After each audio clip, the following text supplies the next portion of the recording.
entonces a la clase magistral. Está con nosotros el profesor José María Mínguez Fernández, quien realizó su estudio en la Universidad de Salamanca, donde se especializa en Historia Medieval de España y obtiene el grado de doctor en 1965. Discípulo del historiador José Martín Rodríguez, ha enseñado en diversas universidades españolas, Extremadura, Sevilla, Salamanca. Ha estudiado minuciosamente los archivos y ha publicado una gran cantidad de trabajos en importantes artículos, libros y obras colectivas. También ha participado en proyectos de investigación interdisciplinarios, colaborando con otras disciplinas como la arqueología. Sus investigaciones se han centrado en la implantación y desarrollo del feudalismo en la península ibérica, especialmente en la conformación del reino astur-leonés. Destacan así sus estudios sobre los dominios del monasterio de Sahagún, el poblamiento de la cuenca del Duero y el papel de los consejos castellano-leoneses. Más recientemente ha estudiado también la figura de Alfonso VI y las relaciones de frontera en el reino astur-leonés. Entre sus libros publicados puede mencionarse el dominio del monasterio de Sahagún en el siglo X, la importante también colección diplomática del monasterio de Sahagún, Alfonso VI, poder, expansión y reorganización interior, y la reconquista, por señalar solo algunos. Sus estudios se enmarcan en la historia sociopolítica y socioeconómica de la Edad Media, prestando atención a la conformación y desarrollo de las grandes estructuras señoriales y feudales de la península ibérica, pero sin que dicho enfoque en las grandes estructuras olvide también la dimensión humana, los hombres del pasado, sus pensamientos y sus acciones en el contexto de dichas grandes estructuras. Su labor historiográfica se ha caracterizado sobre todo por investigaciones asentadas en un minucioso trabajo por las fuentes de archivo y por integrar el conocimiento erudito de dicha documentación con una elaborada visión de conjunto que dé sentido a la historia de la España medieval. Últimamente ha destacado también el tema del rol social del historiador y el rol social de la historia dentro de los temas sobre los que ha reflexionado. Entonces, sin más, aunque se podría decir mucho más, dejo con ustedes al profesor doctor José María Mínguez Fernández con la clase magistral titulada El Reino de León, la frontera oeste, una frontera conflictiva y dinámica. Muchas gracias por la presentación y muchas gracias a los organizadores de esta clase magistral y a ustedes, creo que son alumnos de Historia Medieval, por la atención que han tenido a escucharnos.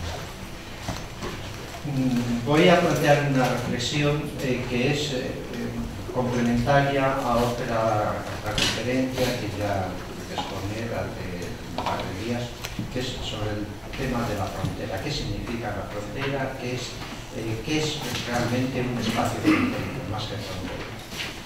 Y naturalmente en el siglo X, porque es un periodo más conflictivo en el reino de León. Les proyecto este mapa porque supongo que ustedes no estarán muy al día de lo que es la geografía de la península ibérica. No me refiero a la geografía global, sino a la geografía específica del espacio al que me voy a referir. Por eso, en el recuadro que tienen ahí, donde aparecen tres grandes centros, León, Burgos, Pamplona, ese es el recuadro en el que yo me voy a centrar para el estudio. Y ya para que vean ustedes dónde está, paso, una vez visto esto, paso al siguiente, que es el mismo espacio, pero ya observarán ustedes una serie de divisiones. En el extremo oriental, el reino de Navarra, el reino de Pamplona, que será el reino de Navarra. En el centro estaría el territorio del antiguo condado de Castilla y en el extremo occidental, entre el río Pisuerga y el río Cea, que se adivina aquí en este trazo, un territorio que está donde se expande el dominio de los condes de Saldaña Carrión, de los Van Gogh. El espacio fronterizo al que me voy a referir es todo este, desde el río Cea hasta el límite del condado de Castilla con el reino de Navarra. Un espacio que supone, es una cuarta parte del teórico, una tercera parte del teórico espacio del Reino de León, y sobre ese lo voy a dejar proyectado porque tendré que hacer referencia a estas fronteras que varían con el tiempo, y es lo que vamos a estudiar en este momento. Bien, ya entramos en materia. Sí, pues, entre mediados del siglo X y mediados del siglo XI, los territorios comprendidos entre el CEA y el extremo oeste y en el extremo oriental de Castilla, en los confines ya del Reino de Navarra, estos espacios han sido un foco de conflictos constantes en el Reino de León, en los que se han dirimido problemas de influencia, problemas de fronteras. Una primera fijación de fronteras se produce en el año 1035, es el testamento de Sancho III de Navarra. En él se establece ya el río Cea como una frontera oficial entre lo que va a ser lo que es el condado de Castilla y los territorios nucleares del Reino de León. 2 años después, en el año 1037, estas fronteras se rectifican porque se produce la unificación del condado de Castilla, heredado por el segundo hijo de Sancho III, y el Reino de León. Tras la batalla de Atapuerca, en el año 1054, con la victoria de Fernando, rey de León y de Castilla, sobre su hermano García Sánchez III de Navarra, se inicia la revisión de todo el sistema fronterizo, tanto de la frontera occidental como de la frontera, sobre todo oriental, por la recuperación por parte de Castilla de una serie de territorios que se le habían desgajado en el testamento de Sancho III. Posteriormente, el testamento de Fernando I de León vuelve a dividir Castilla y León, siguiendo la trayectoria del río Cea también como base fundamental, y con la reunificación realizada por Alfonso VI vuelven a suprimirse las fronteras. Y ya en el año 1157 el testamento de Alfonso VII vuelve a dividir el reino de Castilla y León, siguiendo la misma frontera, y dando origen a continuos conflictos entre los dos reinos de Castilla y León, que no se resolverán definitivamente hasta la unificación de ambos reinos en 1230. Me vais a perdonar esta farragosa introducción, que seguramente no habéis podido seguir, pero es solamente para que así en un rápido flash vayan ajustando ustedes sus esquemas mentales al problema sobre el que va a girar esta exposición. Una primera constatación es que en esta serie confusa de revisiones, de reformas, de restablecimientos fronterizos, siempre giran en torno a los territorios entre el Cea y el Pisuerga, con frecuencia también a los territorios extremo orientales de Castilla, limítrofes con el Reino de Navarra. Son demasiadas las incidencias sobre los mismos espacios como para no asumir la evidencia de que todas estas actuaciones, que aparecen como una constante durante un periodo de casi 3 siglos, solo pueden comprenderse como reflejos políticos de unas condiciones objetivas cuyas raíces se hunden en las estructuras más profundas de la sociedad, que son las que trataré de analizar.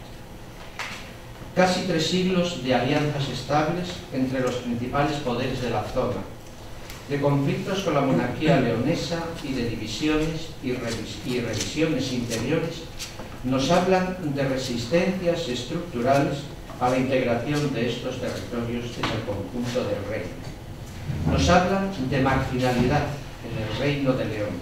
Nos hablan también de una inconclusa articulación interior de las sociedades que están en la base de todas estas actuaciones, es decir, en estas sociedades de frontera.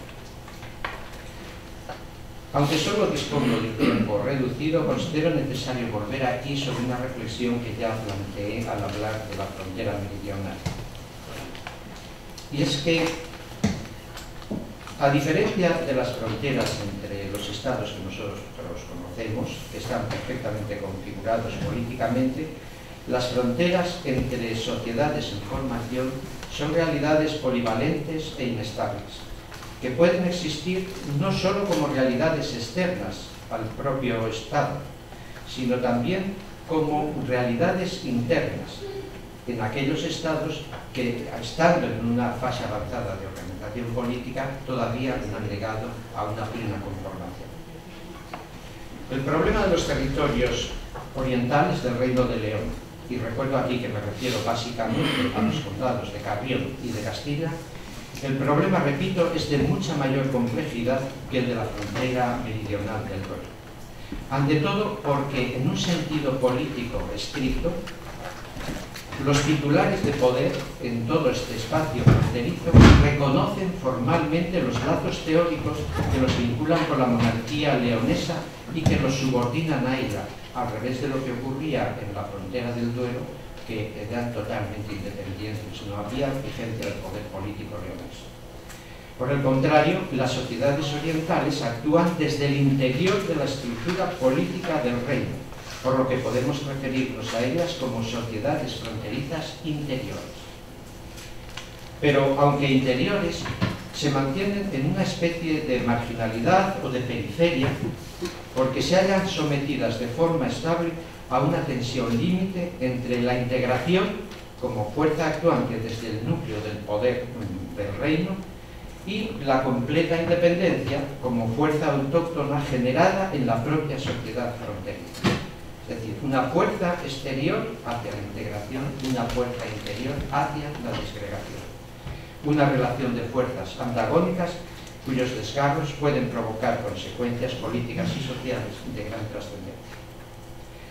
Gran trascendencia porque cuando las tensiones se traducen en conflictos, las tendencias que se generan en estas sociedades empujan en dirección contraria a la unidad, o sea, empujan hacia la afirmación de una creciente autonomía cuando no de una completa independencia.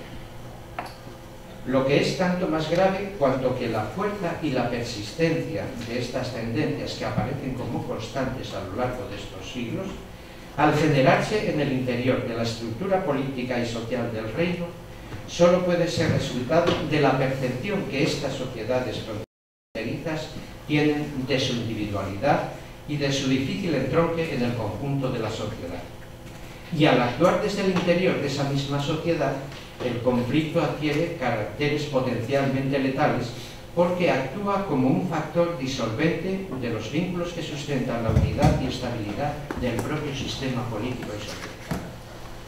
Los desgarros generados por estas tensiones se producen por la acción de diversos factores, algunos tan inmutables como la geografía, aunque la ausencia de fuertes contrastes geográficos a lo largo de todo este espacio fronterizo matiza mucho la potencial incidencia que podría tener este factor.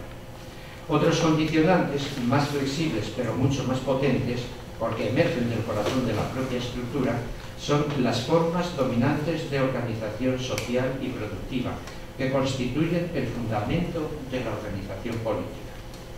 Finalmente, condiciones más volátiles, pero cuyas consecuencias son captadas inmediatamente, son los acontecimientos políticos y militares. Ahora bien, no todo es uniformidad, ni siquiera en estos espacios que definimos como fronterizos. Al contrario, la complejidad y diversidad con que estos factores actúan en las diversas zonas dentro del propio territorio fronterizo impiden considerar al conjunto como una unidad estricta.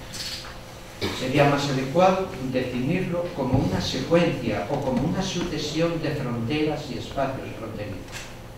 Eso sí, secuencia jerarquizada en función de la naturaleza y del dinamismo en cada momento y en cada lugar de cada uno de los factores referidos.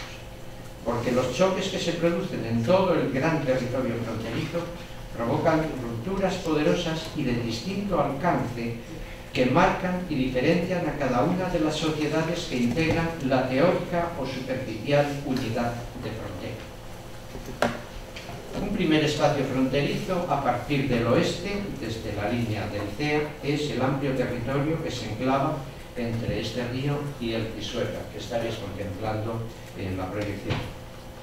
Y dividiendo en partes iguales este espacio entre el CEA y el Pisuerga, se abre de norte a sur la brecha profunda del Carrión, que debido a su centralidad geográfica en este espacio está llamado a articular funcional, política y socialmente este territorio.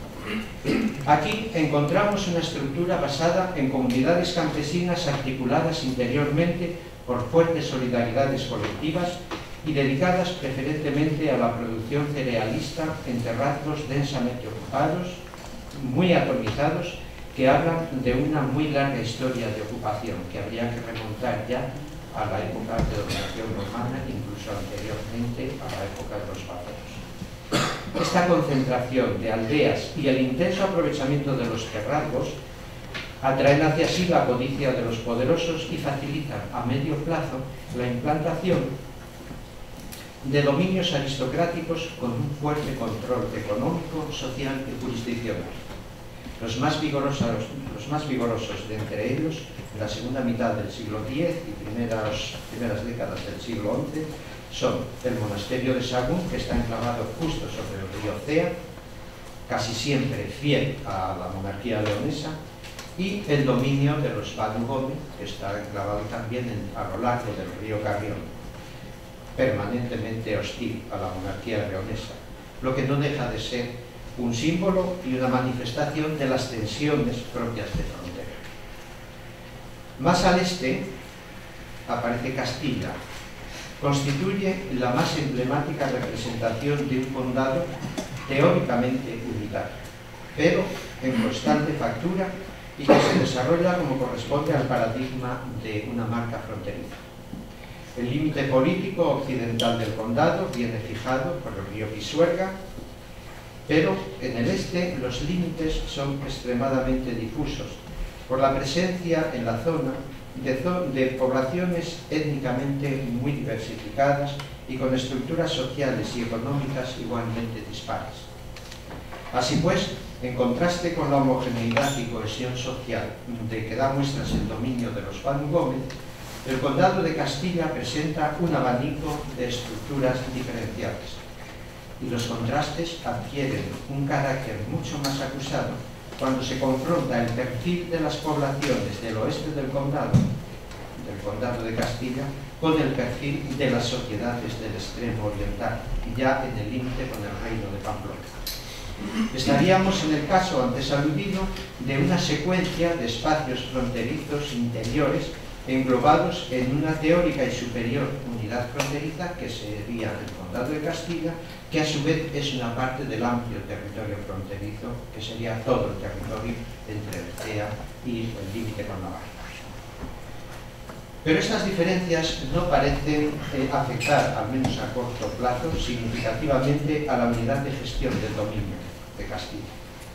Aunque, eso sí, son fisuras que están ahí, que corresponden a fracturas sociales y que evolucionarán con el tiempo hacia rupturas más profundas y a la reconfiguración del mapa político del originario espacio fronterizo, fracturas que tendrán particular relevancia en el caso de Castilla. Antes me he referido a la frontera oriental como espacios sometidos a una situación de tensión máxima entre la integración en la estructura del reino y la completa desagregación. No cabe duda de que a la luz de los permanentes conflictos es esta última tendencia la que primará en la trayectoria de estas sociedades, es decir, el conflicto. No obstante, es preciso apuntar que los enfrentamientos con la monarquía en el Reino de León en esta época por sí solos no son definitorios del carácter de frontera. De hecho, muchos de estos enfrentamientos entre monarquía y nobleza se producen también en los territorios perfectamente integrados. Un hecho que obliga a extremar las precauciones del análisis y no hablar de rebeliones en abstracto, sin una cuidadosa matización de las diversas tipologías de cada una de las rebeliones. La sociedad leonesa está envuelta en las últimas décadas del siglo X y primeras del XI en una crisis global de sus estructuras, y los enfrentamientos entre facciones nobiliarias se suceden prácticamente sin interrupción como erupciones de una crisis de transformación de las estructuras internas de la sociedad. desde esta perspectiva, son rebeliones que se producen en el seno, es decir, dentro, en el interior de la sociedad leonesa. Y los objetivos de estas rebeliones son el acceso al poder supremo del reino o por lo menos incrementar su participación en el poder. Así pues, estas rebeliones se situarían en el polo opuesto de las acciones de los magnates fronterizos. Polo opuesto porque estos no aspiran como objetivo último a ocupar el poder central de la monarquía, sino que justamente pretenden segregarse de él y mediante esta segregación consolidar su autonomía o independencia de ese poder central. Por ello, no dudarán en aprovechar los resquicios de debilidad de la monarquía para reforzar su propia posición y su independencia. Por otra parte, lo que confiere a los conflictos de frontera una naturaleza específica es que, aunque con fases oscilantes de intensidad entre el apoyo coyuntural, la neutralidad o la agresión directa a la monarquía y sus delegados, estos conflictos se presentan como una constante política. Y esta constante nos remite a tendencias objetivas que emanan de las bases sociales, que en definitiva son las que impulsan los procesos. En relación con el desarrollo de los conflictos fronterizos, podemos decir que la alianza de los Banu Gómez de Carrión con los Lara de Castilla es un componente políticamente estable. Pero dentro de esta relación, la posición de los Banu Gómez es de gran complejidad, porque al estar situados entre los dos contrincantes más poderosos, que serían la monarquía y sus aliados, y Castilla por otra parte, los Banu Gómez están obligados a un manejo extremadamente preciso de las situaciones cambiantes. Limítrofes con el núcleo territorial del reino, están por ello inmediatamente expuestos a las réplicas militares de la monarquía, pero al mismo tiempo deben eludir el enfrentamiento directo con Castilla, más potente militarmente que él y con objetivos políticos muy similares. Es una actitud que define al territorio y a la sociedad de frontera, evidentemente. Expuesto a la acción directa de tendencias y fuerzas antagónicas externas a él, el condado de Carrión queda situado en el corazón del conflicto. Por los territorios del Carrión cruzan las vías más directas de comunicación entre León y Burgos, la teórica capital de Castilla. Ninguna acción militar puede desarrollarse por parte del rey contra Castilla o viceversa sin la anuencia o el enfrentamiento con los condes de Carrión. Y su posicionamiento es tanto más decisivo cuanto que el condado de Monzón, que está situado al sur del condado de Carrión y que hasta mediados de la década de los 80 es fiel a la monarquía, no tiene un apoyo, se mantiene fiel a la monarquía, pero no tiene una potencia como para enfrentarse ni a los Banu Gómez ni a Castilla.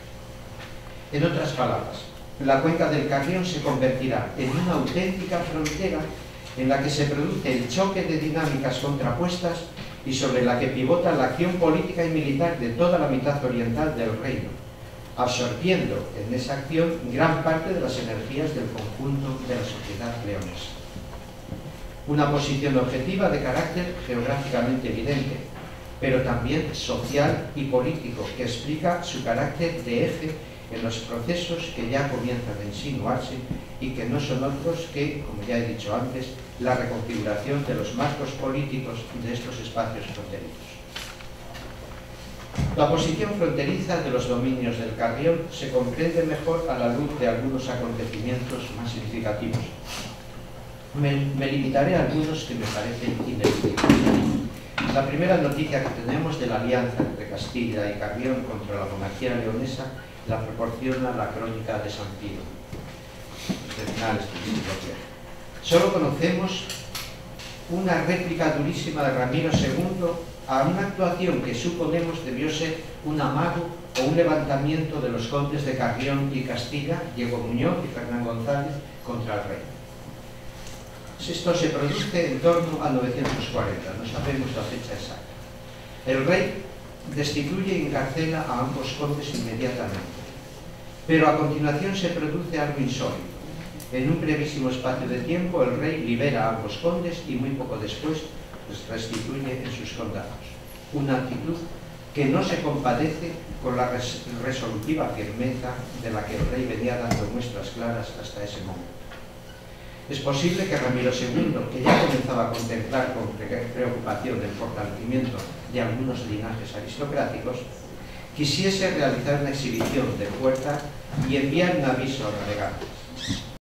Si la apreciación del rey va en esta línea, los acontecimientos posteriores iluminan la verdadera gravedad de estas primeras actuaciones condales y la clarividencia del rey. Sería largo hacer un seguimiento pormenorizado de las actuaciones de los Van Gómez en este difícil equilibrio en que deben moverse. Me limitaré a dejar constancia de su participación como aliados de los Lara a lo largo de la segunda mitad del siglo X en acciones de apoyo o contrarias a los distintos monarcas en función de la coyuntura y siempre con esos objetivos de segregación. Una de las más destacadas es el apoyo al futuro Sancho I en su rebelión contra el rey Ordoño III en el año 953 y posteriormente un tímido apoyo a Ordoño III y posterior neutralidad en su enfrentamiento con Ramiro III. Salvo estos episodios, no hay más noticias relevantes de enfrentamiento durante estos años. Incluso parece que están utilizando los Van Gómez su posición estratégica plasmada ahora en la neutralidad coyuntural para fortalecer las posiciones del linaje. A este respecto resulta reveladora la posición que alcanza en este periodo el conde de Carrión García Gómez. Fruto presumible de una primera defensa de la posición de Ramiro III y de la posterior neutralidad en su lucha contra el futuro Bermudo II, se detecta una notable expansión de su poder. Aparte de sus dominios tradicionales del Carrión medio, en torno a 980 figura también como conde de Liébana, al norte del extremo norte, y teniendo en cuenta que desde sus orígenes los Van Gómez ya estaban fuertemente instalados en la zona del Alto Carrión, de donde procede el linaje, puede decirse que si no el pleno dominio, sí la influencia de la Casa de Carrión se extiende sin solución de continuidad desde la Liébana, la cordillera Cantábrica, hasta el límite con Monzón, al sur del río, ya prácticamente en la desembocadura del Carrión en el río Pisuerga.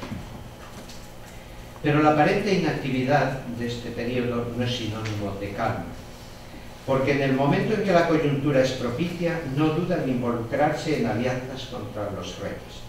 No solo aliándose con Castilla, lo que es una constante en su política, como ya he dicho, sino incluso con potencias extranjeras, como es la alianza estable de la Casa de Carrión con Almanzor. En cuanto a Castilla, no necesito explicitar lo que supone Almanzor dentro de la historia política del siglo X. En cuanto a Castilla, no cabe duda que es el más poderoso antagonista de la monarquía y también el más precoz en su desarrollo político. A la muerte de Fernán González en el año 977, el condado de Castilla es ya una unidad que puede considerarse configurada, aunque con serias matizaciones a las que me referiré más adelante.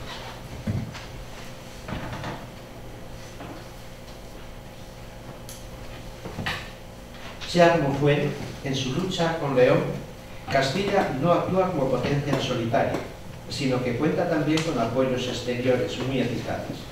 En primer lugar, como ya vengo reiterando, la alianza con Carrión, que aparte de la ayuda directa, le proporciona un sólido muro de contención ante la ofensiva de los partidarios del rey.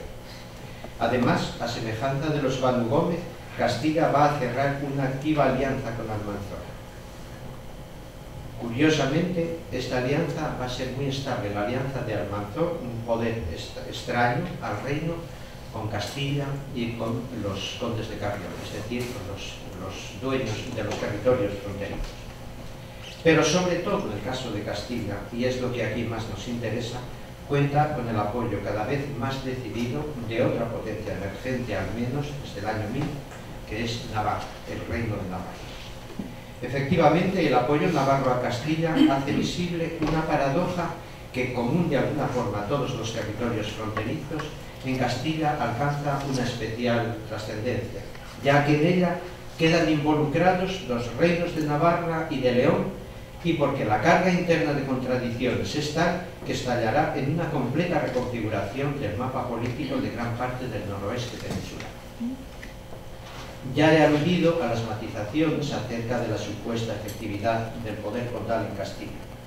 La tesis de la unificación de todo el condado de Castilla bajo la autoridad exclusiva de Fernán González no deja de estar infiltrada de apreciaciones genéricas y poco matizadas, no ajenas del todo a la contaminación de elementos míticos e ideológicos. El hecho es que a mediados del siglo X y en las décadas posteriores, el poder de los condes era limitado, sobre todo en la franja extremo oriental castellana, porque en esa zona el tejido social de base estaba constituido por comunidades campesinas cuya organización social conservaba importantes vestigios de estructuras antiguas escasamente homologables a las formas de organización de los territorios más occidentales. Se trataría de formas poco evolucionadas respecto de sus ancestros prerromanos. La proximidad geográfica, así como las afinidades estructurales con las sociedades limítrofes del área pamplonesa, posibilitan una fuerte influencia de la población vascona navarra. Todavía a finales del siglo IX, el autor de la crónica de Alfonso III habla indistintamente, confunde, diríamos, alaveses y vascones al referirse a estas poblaciones orientales por donde el reino Astur en ese momento trata de abrirse paso y extender su influencia. Es indicio de las profundas desemejanzas respecto de las poblaciones más occidentales, este desconocimiento y esta confusión.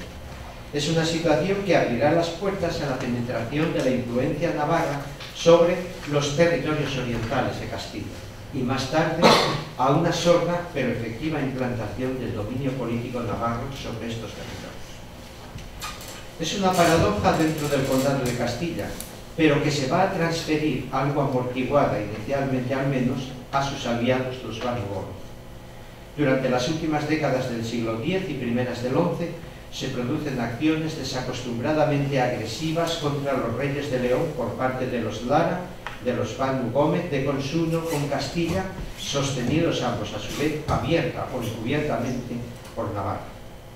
De esta forma, la influencia navarra se transfiere en una especie de efecto dominó desde los territorios extremo orientales de Castilla hacia el propio núcleo de los Banu-Gómez, es decir, hacia los territorios occidentales de la frontera.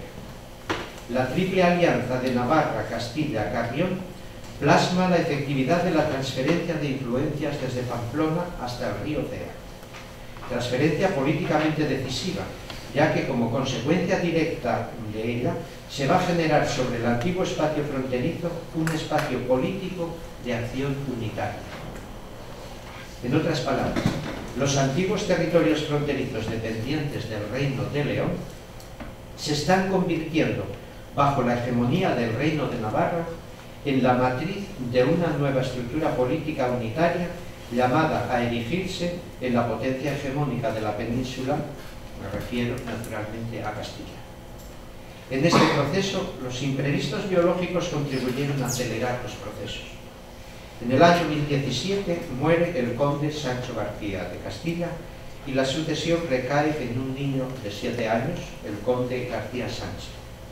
La tutela del conde niño recae en su hermana mayor, Munia, esposa de Sancho III de Navarra, y a través de ella cae la tutela del propio rey de Navarra.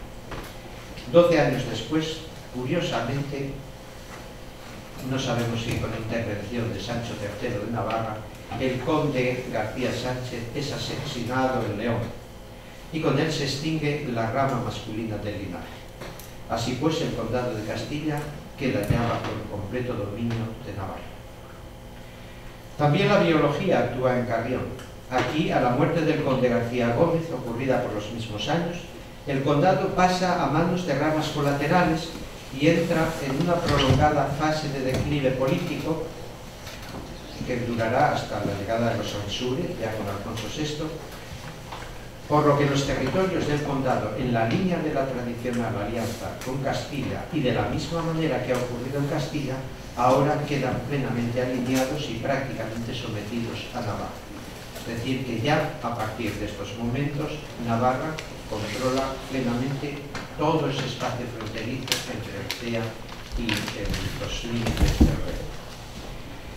La reclamación de Bermudo III de León, que reivindica estos territorios como parte del reino, choca con la respuesta militar de Sancho III. Este invade los territorios nucleares del reino de León, conquista una serie de clanes y de ciudades, finalizando la campaña en el año 1034 con la conquista de la propia ciudad de León, de donde huye Bermudo III, que se refugia en Galicia. Pero el rey navarro fallece pocos meses después, ya en el año 1035, y deja su testamento, con el que he comenzado esta exposición. Su testamento pretende ser una confirmación de todos los resultados de su actuación política y militar anterior. Los estados patrimoniales navarros, engrosados ahora con esa franja oriental del condado de Castilla, donde la influencia navarra ha sido más intensa, los deja para su primogénito, García.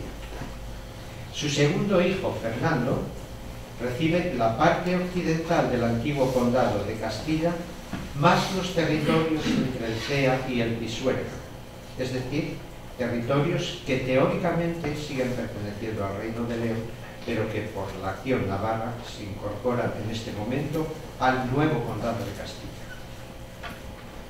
Quizá antes de su muerte, la muerte de Sancho III, ya se había concertado el matrimonio de este hijo de Fernando, ahora de Castilla, con Sancha, hermana del Bermudo III, rey de León, lo cual va a tener su trascendencia. Los territorios ocupados en el núcleo del reino son devueltos a León y Bermudo III vuelve a reinar en León. Queda claro con estas disposiciones que en el plan diseñado por Sancho III de Navarra se consolida como la potencia hegemónica de la península. Tanto más que Castilla, ahora en manos, Castilla muy reducida en extensión, y en manos de un hermano menor de García, de Fernando, se mantendría como un condado supeditado obviamente a su hermano mayor, el rey García de Navarra. Pero Bermudo III no podía aceptar estos términos. De nuevo la guerra. Y ahora la guerra ya es con Castilla, en un paroxismo de lo que había sido una permanente hostilidad desde mediados del siglo anterior. El resultado era de prever, ya que los viejos magnates del Carrión, así como los nuevos linajes en ascenso en Tierra de Campos, se alinean a favor de Castilla. Y de nuevo la biología ayuda a cambios profundos y trascendentales. Bermudo III de León muere en la batalla de Tamarón sin descendencia.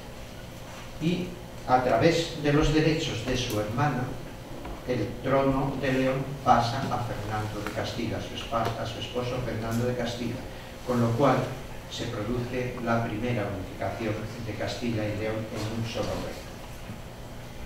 ¿Puede considerarse esto un éxito de la política de Sancho III? Si es un éxito, esto está impregnado de fracaso. Primer fracaso. La unificación castellano-leonesa era el primer embate contra la proyectada hegemonía navarra. El segundo, y casi definitivo, se producirá años más tarde, cuando Fernando, después de derrotar y dar muerte a su hermano mayor, García de Navarra, en la batalla de Atapuerca, inicie un proceso de anexión al nuevo reino leonés castellano de los antiguos territorios del condado, esos territorios que Ramiro III había desgajado del condado de Castilla y había entregado a García.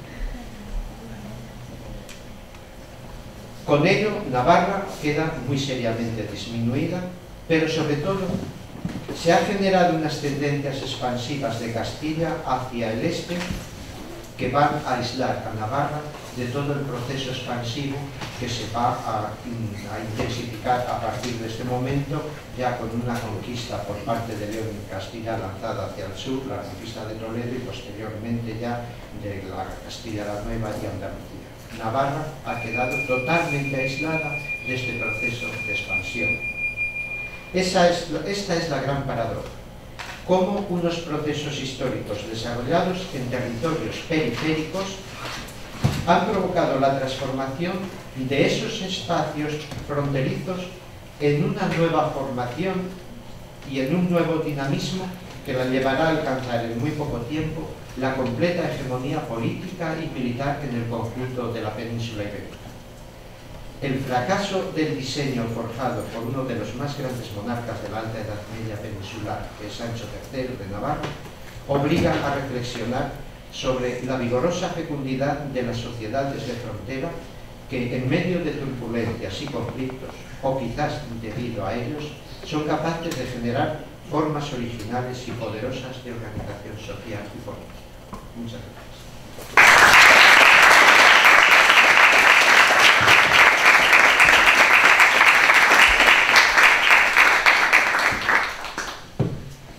Bien, tenemos momento para un par de preguntas, si las hay.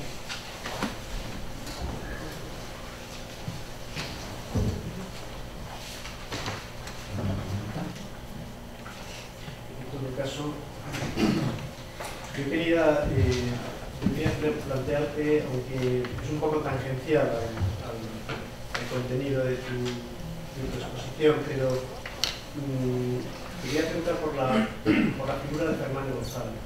Es decir, en este proceso que nos has expuesto, es evidente que de manera objetiva no se puede considerar a Fernando González como la mitificación del personaje ha traducido con el tiempo, ¿no?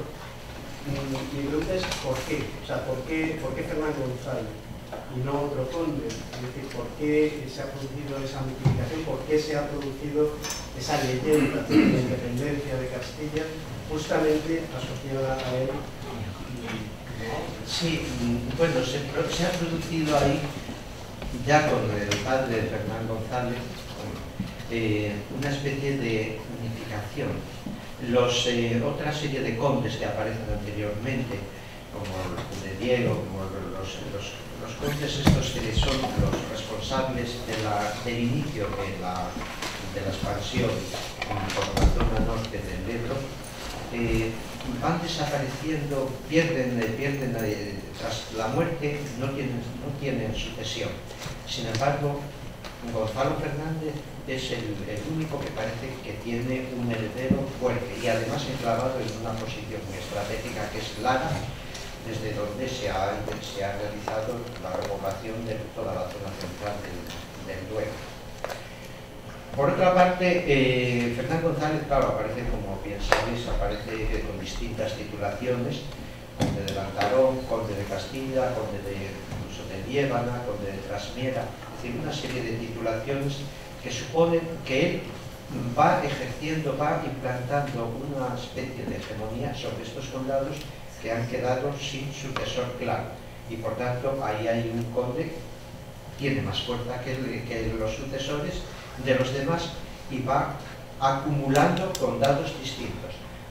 Ya cuando ha acumulado estos condados es cuando comienza a emerger la firma, la autointitulación de conde de Castilla. Y se ve que como conde de Castilla, aunque tiene su base operacional en el sur de lo que fue la Castilla primitiva, pero que extiende también su control a los territorios del norte. Los únicos que le hacen sombra son los ansúrez, los primeros ansúrez, pero estos, aquí hay un proceso que es desconocido, la verdad. No podemos precisar muy bien, pero estos ansúrez aparecen cuando, y coincide con bastante precisión, la autodenominación de conde de Castilla de Fernando González con la emigración de los ansúrez a la corte de Odesa, donde van a recibir ya posteriormente el condado de Montoro. Hay por otra parte un fenómeno muy importante que ya aparece con Fernando González y que lo van a intensificar sus sucesores: los caballeros villanos de Castilla, los infanzones. ¿Cómo se explica esto? Los infanzones surgen en Castilla, donde prácticamente ha desaparecido la alta nobleza. La alta nobleza castellana queda reducida a Fernán González y al linaje de los Lara. Y esto es la forma de crear una nobleza, una caballería de combate en una zona de frontera, pero que tiene que recurrir a estos infanzones, es decir, a campesinos enriquecidos, campesinos que pueden adquirir caballo, que pueden adquirir armamento, que pueden combatir, que tienen intereses económicos en controlar los espacios del Alto Duero y del sur del Alto Duero, los accesos al sistema central, para sustituir la fuerza de choque militar que supondría la alta nobleza, con la que no puede contar Hernán González. Y aquí se produce una, no he querido aludir por no meterme en muchas más complicaciones, dado la limitación de tiempo, pero hay una clara diferencia entre lo que es la estructura militar y la estructura social de Castilla respecto de la zona leonesa. Papel, o sea, el proceso en el cual los condes de Carrión tienen una mayor relevancia, porque son miembros de la alta aristocracia leonesa y sin embargo se identifican en su lucha con una potencia que basa su poder militar en elementos que no son de la nobleza. Es decir, es la situación fronteriza perfecta donde se están utilizando todos los resortes que pueden ocupar y que pueden controlar para los objetivos que son la disgregación del reino. Y más no te puedo decir, no conocemos exactamente a Hernán González, conocemos más la mítica que la realidad, solamente las suscripciones documentales que aparece con distintas titulaciones y ya como definitivamente se consolida la titulación de conde de Castilla. ¿Alguna otra consulta? ¿Alguna otra pregunta? ¿Puedo preguntarle yo? En relación a la pregunta del profesor, recuerdo que dentro de las leyendas del origen de Castilla aparece también la figura de unos jueces, de que Castilla fue gobernada en algún momento por jueces, antes, no sé si antes que por condes o algo así.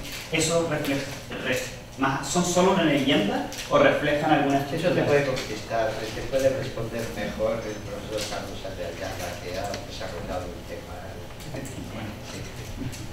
Bueno, no, simplemente aludir esta es una conformación legendaria también y que arranca en una época ya un tanto posterior, es decir, la referencia a los jueces de Castilla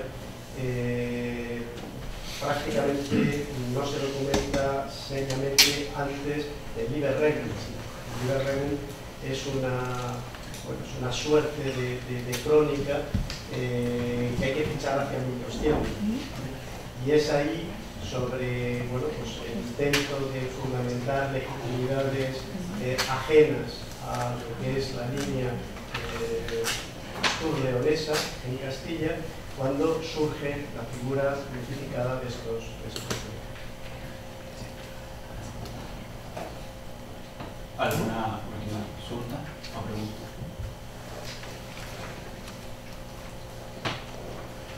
Bien, agradecemos al profesor Miguel su presencia aquí. Bueno, a nombre de la comisión organizadora le entregamos un regalo.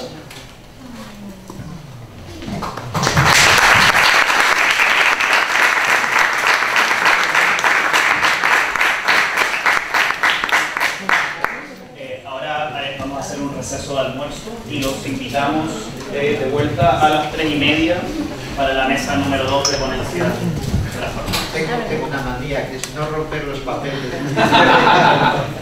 pero tendré que romperlo para que vean todos en un regalo. Y yo agradezco.